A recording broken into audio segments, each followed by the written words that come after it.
That's right, guys. Apple's March event is coming very soon, and at this event we're going to see 3 new products that are going to be very big and powerful. Those 3 products that we're most likely going to see is a brand new MacBook Air with a larger 15-inch display. We're also going to possibly be seeing, finally, the Mac Pro, and then the last piece of the puzzle is that brand new Apple VR system that we've been waiting for years now. So I'm going to break down these 3 products, and first of all, let's get started then with this larger MacBook Air that is on its way. Now, we've heard many different leaks and rumours over the last sort of year to 18 months or so that a larger MacBook Air is on its way, and it looks like it could be finally coming at last. We've had a leak come in very recently, or a report from Ross Young, and Ross Young knows loads of bits and pieces about screen technology and when that is coming available, and he said that a larger 15-inch or over 15-inch MacBook Air display is being created right now, and it looks like it's going to launch on a product around about mid-April time. Mid-April may seem quite far away, and especially that I've said that there's going to be an event in March time, but to be honest, this does make a lot of sense. At the end of the day, we normally have an Apple event around sort of the beginning to mid kind of March time, and in the past we have had products launch around about 30 days later after an Apple event, like in 2021 for example, with the iMac and also with that M1 iPad Pro. They came out around about 30 days or so later on. So for Apple to do an event in kind of mid-March time, this does make quite a lot of sense for this to happen, and we could also see these brand new MacBook Airs coming out around about a month later after this. But let's talk more about this MacBook Air and basically what specs we're expecting to see. So as I've already mentioned, we're probably going to be getting that larger display, but the overall design of this MacBook Air will probably be very similar to the current 13.6-inch MacBook Air that we have right now. We might also get that brand new midnight color that you can see here, and also the ports are probably going to be very similar. So what I mean by this, we're probably going to get a MagSafe port, and we'll probably get the 2 USB-C ports or those Thunderbolt 4 ports on the side of this MacBook Air. But overall, probably everything else will stay the same, including probably the chipset inside it. We're most likely going to be getting the M2 chipset inside. I don't think Apple are going to be putting an M3 chipset inside this MacBook Air right at this stage. I do think it probably will get one, but probably in my honest opinion, I think it probably will be the M2, because I just don't think that journey is just quite finished yet, and I'm sure that as many leaks and rumours have been saying around, that the M3 chipset is more likely to come at the end of the year.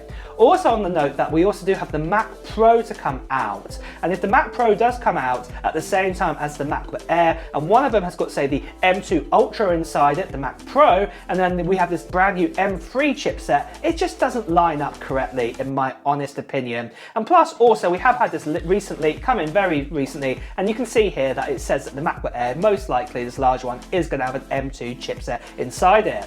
But we have also heard in the past that we could also see the M2 Pro put inside this MacBook Air, and that would be absolutely amazing. I'd love to get my hands on a MacBook Air with an M2 Pro.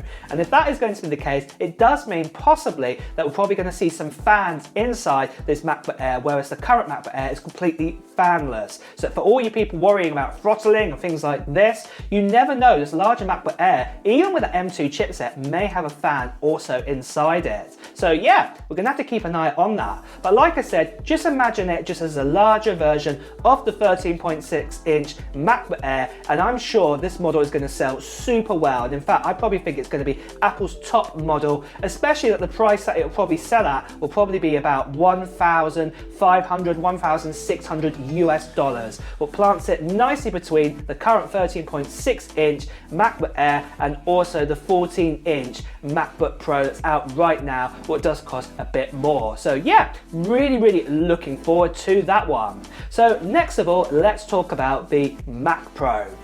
Now the Mac Pro, funny enough, is Apple's last product to move from an Intel chipset to Apple Silicon. It missed out on the first generation, the M1, and we're expecting it to get the M2 inside it, and specifically it's going to get an M2 Ultra put inside it. Now, we have heard rumours in the past that we would be getting an M2 Extreme, but this doesn't seem likely now. It's more likely it's just going to be an M2 Ultra, and we had the M1 Ultra inside the Mac Studio. There isn't any news on a brand new Mac Studio, and it could be that the Mac Studio could be completely dead now as well, because it doesn't really make sense to have a Mac Studio and a Mac Pro to exist at the same time, as you will see right here. So for example, we're going to probably be getting the Mac Pro with the same design, as you can see right here, as the last generation, the cheese grater design as some of us like to call it. But we are also probably going to be seeing the ability to expand storage, and we might be able to put in other sort of expansion cards inside it. We're not quite sure what expansion cards are probably going to be put inside this Mac Pro, because at the end of the day, with the Apple Silicon chipset, everything is built in one. We've got the RAM built in, we've got the chipset, we've got the graphics, everything is all inside it. Even the video encoder and the decoders, they're all inside the actual chipset now, and it will also be built into the M2 Ultra, just like the M1 Ultra. So we're not quite sure how Apple are going to handle this by putting in, say, external sort of GPUs, or basically putting in your own sort of GPU cards, maybe an AMD card or something like that, because Apple normally favour them more than Nvidia. We're just quite not sure how they're going to approach this. So it's going to be quite interesting how this is going to happen. But like I said, finally the Mac Pro is on its way, and it's been the first time we've had a Mac Pro since 2019. So we're really excited about this. And if you do want to get your hands on one of these Mac Pros, do prepare to splash out quite a fair bit. It's going to be very expensive.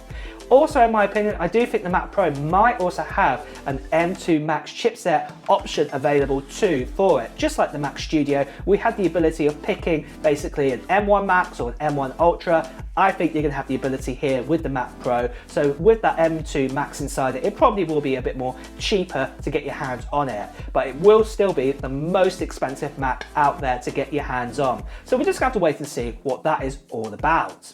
So the last product to talk about is the brand new Apple VR headset, or maybe I should call it actually the mixed reality headset. We've had loads of leaks and reports about this for ages now, and it looks like it's finally going to happen, that Apple are going to reveal this brand new reality headset.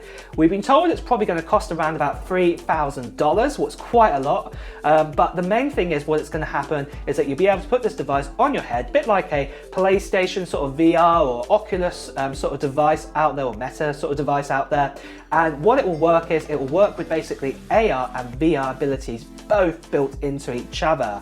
We're quite not sure how Apple are going to approach this. We don't know if it's going to be like more of a gaming sort of system, or it's going to be more of a system to help developers out there. We just don't know at this stage. But one thing that's possibly most likely going to happen with this VR headset, it probably isn't going to launch instantly. It might be announced at this event this time, and we have heard in the past that, for example, from Mark Gurman, that this device does need to come out before the summertime, because at the end of the day, if WWDC is coming this summer, I'm sure Apple will want to talk more about the operating system and talk about the capabilities and get developers on board building sort of VR apps or AR apps or mixed reality apps, and they'll want to have a nice showcase ready for the launch. Apple traditionally do not just launch a product with nothing in the App Store on day one. They've got to build up their store and give the ability for developers to build on this. So I think an announcement is coming very soon on this, and it probably is going to be coming at this March event that we are going to see. Well then guys, those are the 3 brand new Apple products we're most likely going to see at this Apple event. And as you can see, they're going to be big and they are going to be powerful. Which one are you most excited to see? Let me know in the comments below. And also at the same time guys, I'm going to wrap up this video. So if you have enjoyed watching it, please make sure you press the like button. And also if you want to hear the latest Apple news, reviews and comparisons, please make sure you subscribe to it too. And also hit that notification bell. Until next time guys, I will see you really soon. Take care. Bye bye.